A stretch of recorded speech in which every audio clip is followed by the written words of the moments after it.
RMC, l'immanquable grande gueule. C'est souvent ce qu'on reproche d'ailleurs en matière d'écologie aux responsables politiques, c'est de faire de grands discours, d'en appeler souvent à l'émotion, et puis derrière, il ne se passe rien. Et ce qui est sûr, c'est que ma candidature, elle est précisément placée sous le signe de l'action. Les discours et les actes, et pour cela, les bonnes personnes en responsabilité. Oui, Monsieur Villani, Jacques Chirac, il a embarqué la mairie de Paris, il a fait le grand chelem parce qu'il avait aussi derrière lui une puissance qui s'appelait le RPR. Oh, excusez-moi, vous êtes un peu solo, Monsieur Villani, pour gagner. Vous êtes même dissident. Pour gagner Paris.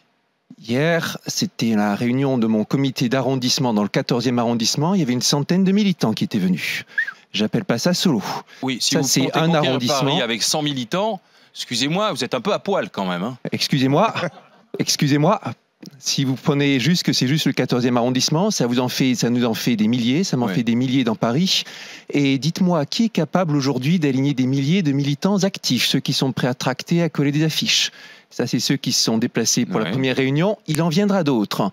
Et ce qui est sûr, c'est que loin d'être solo, cette candidature, pour moi, c'est un travail d'équipe. Et surtout, si je me suis lancé, c'est parce que partout dans la rue, pendant l'été et encore aujourd'hui, on me dit 10 fois, 30 fois par jour, allez-y, tenez bon, on compte sur vous. Alors, les sujets oui, concrets, parce que là, c'est des belles formules. C'est très bien, mais les sujets concrets, la saleté à Paris. Paris dégueulasse, premier temps fort. Paris dégueulasse.